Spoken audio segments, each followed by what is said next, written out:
They mocked him every day. They mocked his clothes, they mocked his mother, they mocked the fact that he didn't know who his father was. Some called him bastard, some called him charity case, some said he was cursed. But they didn't know the truth. They didn't know that the boy they laughed at had a secret tied to one of the richest families in Nigeria.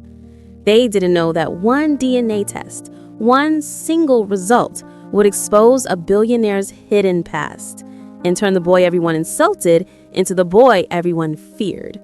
Because when the truth finally came out, the whole village realized something. The boy they mocked was the son of the man they bowed to. And the man who denied him was about to lose everything. My name is Patience, and today's story is a reminder that mocking someone is dangerous because you don't know the battles their soul is carrying. This is the story of a boy who was insulted, bullied, pushed aside, until one test revealed what destiny had been hiding. Listen closely. Sometimes the child you mistreat belongs to someone powerful enough to shake your world.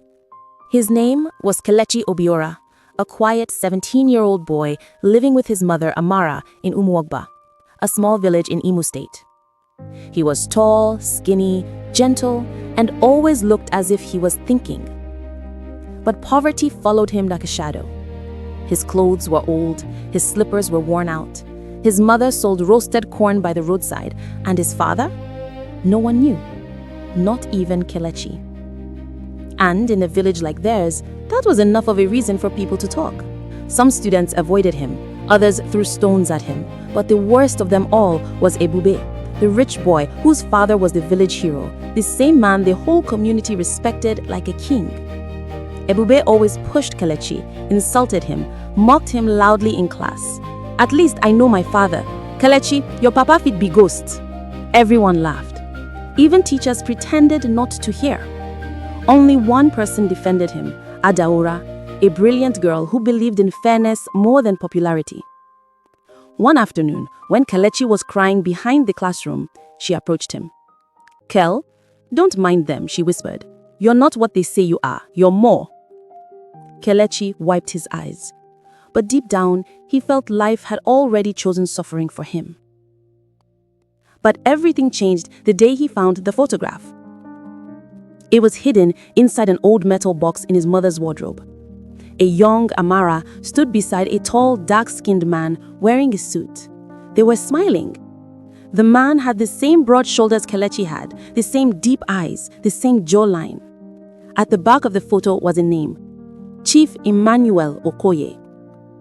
Kelechi froze. He knew that name. Everyone in the village knew it.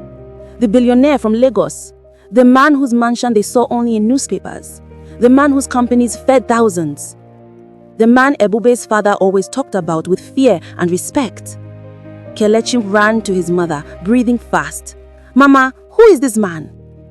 Amara's hands trembled. The truth she had hidden for 17 years had finally found its voice. She sat down slowly. "Kelechi, that man is your father." The world tilted. Kelechi felt his heart pounding. Why didn't he come from me? Why didn't he accept me? Why am I suffering? His mother's eyes filled with pain. "We were young. He loved me. He promised marriage. But when his family found out I was pregnant, they separated us violently. He left without knowing I didn't abort you. I tried to find him again, but powerful people stood in the way."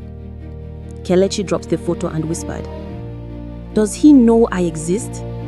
"No," she said softly. "And maybe it's better that way." But Kelechi wasn't convinced. For the first time in his life, he felt destiny calling him. Things got worse the following week. Ebube slapped him in class. Some boys tore Kelechi's notebook. They pushed him into mud and laughed.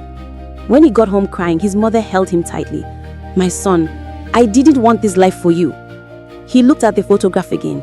"Mama, I want to know the truth. I want to know if I'm really his son." She didn't stop him this time. She only nodded slowly with fear in her eyes.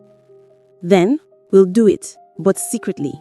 Amara and Kelechi traveled to Owerri quietly and submitted samples. The doctor said, "You'll get your results in 2 weeks." Those 2 weeks felt like 2 years. Meanwhile, rumors began to spread. People saw Kelechi and his mother traveling. Ebube mocked him louder. Even the village elders whispered, "What are they looking for? Poor people always chasing what they can't reach." But Kelechi kept silent. He was becoming stronger, not because life got easier, but because truth was coming. On the morning of the DNA result, something unexpected happened. Chief Emmanuel himself arrived in the village for a ceremony. People lined up, shouting greetings. Ebube's father boasted loudly, "Chief na my broda, my pikin go follow am go Lagos." And then, destiny did something unbelievable. As Chief Emmanuel stepped out of his car, his eyes landed on Kelechi. He froze. His body stiffened, his face went pale. Because standing right in front of him was his younger self. The same jawline, same eyes, same expression. Chief Emmanuel's hands shook. He whispered, "Who is that boy?" But before anyone could answer, a motorbike arrived. A lab attendant jumped down with an envelope. "Kelechi Obiara, your DNA results." The crowd watched, confused. Kelechi opened the envelope with trembling hands. Amara held his arm. Chief Emmanuel stared like he was staring at a ghost. Kelechi read the result. His lips parted, his knees shook, and he whispered the words that made the crowd gasp. 99.8% match. Chief Emmanuel Okoye is my father. The village exploded into noise. Ebube fainted. His father couldn't speak. Whispers filled the air. "Chief has a son here? That poor boy? Jesus! This world!" Chief Emmanuel walked forward slowly, eyes full of shock and shame. He looked at Kelechi, then at Amara, and tears filled his eyes. "With everything I own, with all my power, I never knew I had a son." He fell to his knees in front of them. "I am sorry. Forgive me, both of you." The crowd gasped again. A billionaire kneeling in public? Truth had humbled a giant. From that day, everything changed. Chief Emmanuel took responsibility. Gently, slowly, respectfully. He didn't force Kelechi to move to Lagos immediately. He didn't throw money at him. He spent time. He earned trust. He apologized to Amara's family. He corrected every lie told about her. He exposed the people who tore them apart years ago.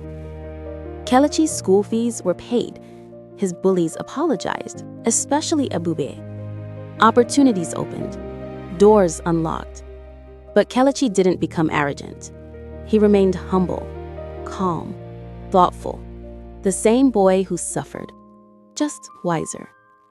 And one evening, sitting outside under an orange sky, he told his mother, "Mama, I no longer asked why God gave me suffering.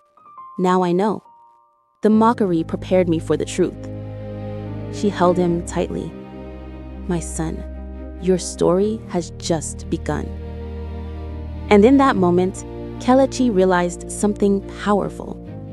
Sometimes the world mocks you because they don't know who you truly are yet. Thank you for watching this story. If you enjoyed it, please give it a like, share your thoughts in the comments, and don't forget to subscribe for more.